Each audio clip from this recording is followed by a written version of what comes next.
Hello and welcome back to Modular Designed Viking Designs.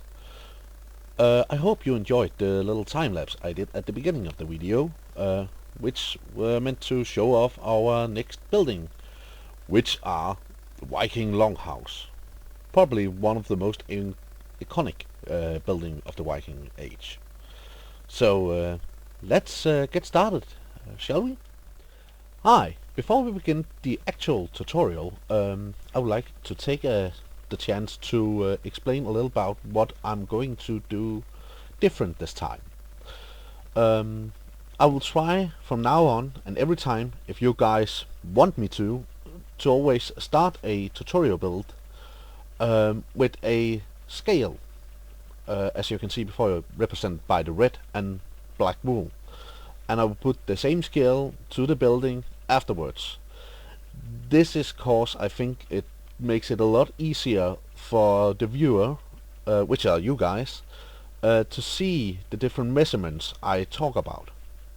Not essentially the measurement of a height of a building or something, but it's to help you when I plan out the main structure, like the one you see before us. With that out of the way, let's begin the tutorial. So, the Viking Longhouse is our tutorial's first two-plot house, or two-Towny Chunks house. And it's because it wouldn't be a longhouse if it only filled up a 16 by 16 square. So, as you can see, I have not plotted this out directly in the middle of the plot. This is because if you want to use this as a towns building, you'll need the first two blocks on a towny plot to be part of the road. At least if you follow my tutorials, you'll need that. So, let's get on. The first thing you need to do is go in 5 blocks. Put one block, put a block just in the diagonal way of it. Then go back to the first block and count 1, 2, 3. Go one block in. 1, 2, 3, 4. Go one block in. Actually it's outwards from the middle. Go 1, 2, 3, 4, 5. And then put one again. This you have to do on all 4 sides of the building. With each of the ends you put these diagonal blocks. They will represent entrances to our longhouse. And at the middle, facing outside where we want our street to be, we will make another entrance. And here's a nice overview of what you have to lay out. Now following that, you need to pave the inside with smooth stone, because at least with John Smith's texture pack, it's the one who resembles most stomped clay or something as hard as.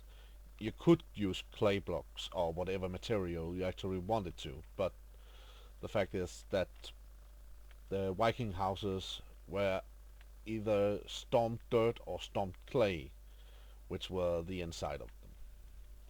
After that you have to raise all the pillars so they are 3 blocks high, and then we're going to put the first shape of the roof on, and it's easily done just like this.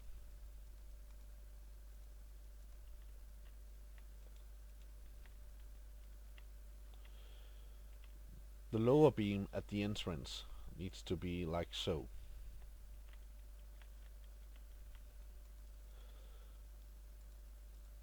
And what you probably will notice is that because of the distance between all the pillars, soon they will go and get wider and wider and get 1 block higher each time.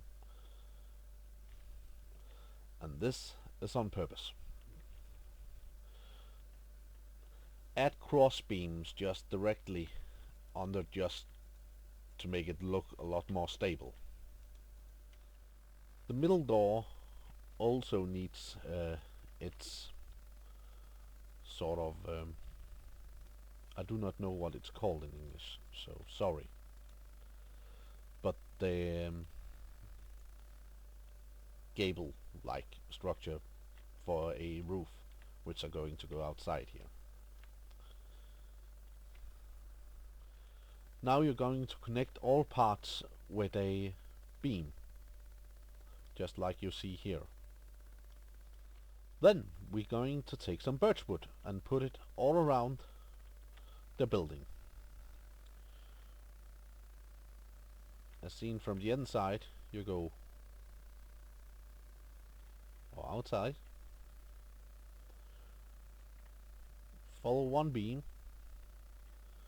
skip the next one beam, and so you will continue.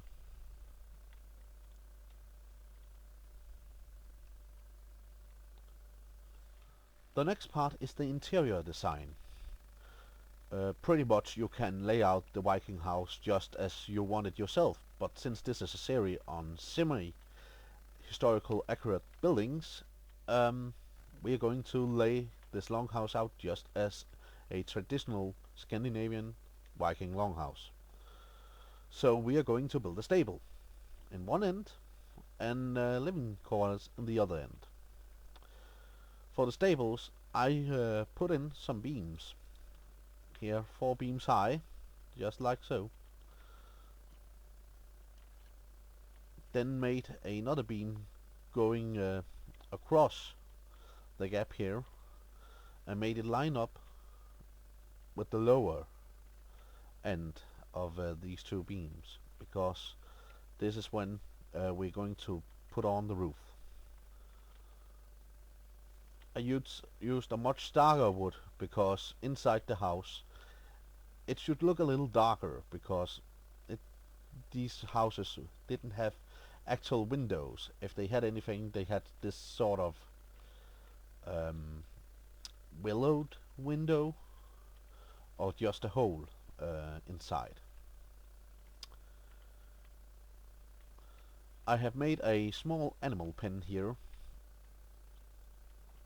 for sheep or small pigs, a small household animal, which could maybe one which is pregnant, with some small livestock and traditional pens for cows, and some chests just for some interior decoration. Moving on to the next. So the next thing I did was to make this wall over here. I made it a bit different than the entrance to the stable, but essentially it's the same. And you can do it just like you want to. I'm just showing you a bit of what I like to do to make this look a little more correct. I also put some logs in and some plank stairs and stuff to look like building material, and even a workbench. This could be used as a sort of a workshop area or other kind of work area. Inside here I put in a oven which is housing a furnace, so it actually is functional. The Vikings built these out of clay, and they was just big sort of egg-shaped ovens which were inside the houses, and they would take up to 3 or 4 hours to heat up properly. So, and because this is just so close to the wood part, I recommend, if you want to have some fire under a counter, fireplace or something, use a torch instead to give the look. Normally the fireplace would probably have been out here, and then with the beds alongside it. So I did this a little bit different what it would actually have been. The beds were always sort of raised up because the floor was so cold. So if you raise up a notch, you tend to get more heat up here. So afterwards, with the interior decoration, we come to the roof. I recommend start at the middle of the building and just use wooden stairs just like this.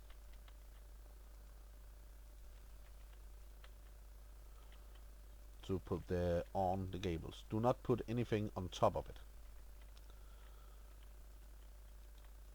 And I didn't mean gables. Sorry for that.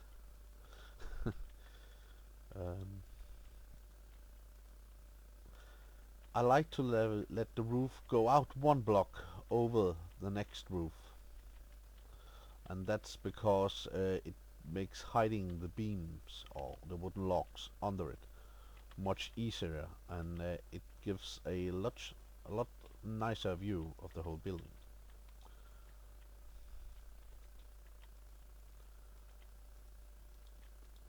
Oh, just one. Got a bit carried away there. Yeah. At each end, the first thing we need to do is to remove the logs which were here.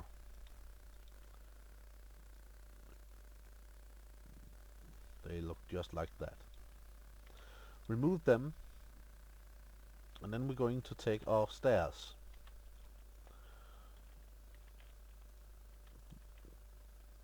Just like so, and put 2 upside down stairs.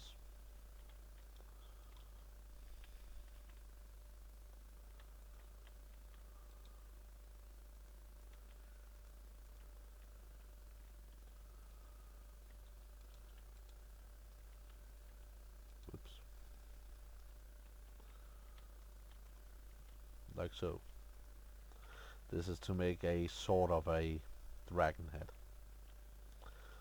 Then across the roof you start at the dragon head putting 1 whole block or 2 half slabs. And then you go 1, 2, 1 half step up, 1, 2, 1 half step up, 2, and 1 half step up. And so you continue the entire length of the roof. We are also going to make the dragon head also at the middle of the house.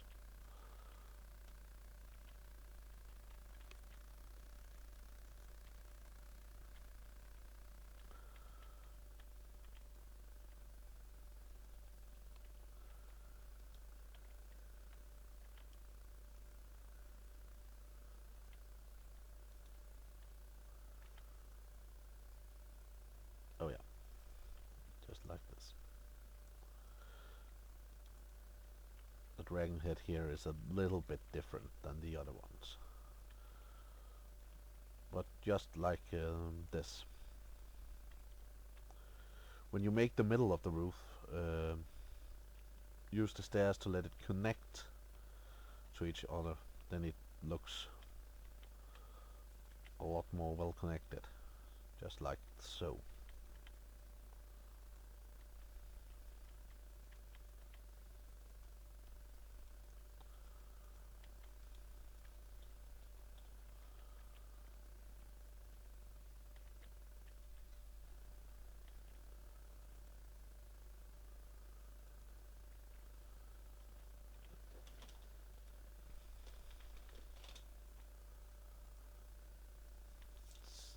Just like this. And make always let the roof go out 1 block and put upside down stairs under it to make it look a lot more solid. It makes make the roof look a lot thicker, but it also makes it look a lot more robust. So after that, all you need is to put in doors and put in some fences here for some outdoor decorations, just to make it a little more aesthetic pleasing. But again, how you decorate your longhouse inside is entirely up to you. You can actually do whatever you want with it.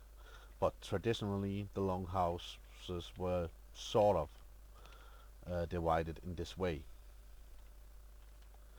So, thanks for watching, and please do tell me what you think about this scale thing, and what you think about this tutorial. If I didn't explain something quite well, please tell me, and I will try to do it better. Also, do you think I should do a short time lapse in front of every episode where you see me build a building, or don't you really care? So, it's all up to you. So, please write, comment, and subscribe. And, oh, by the way, next time we are doing a fortified building. Yeah. Bye.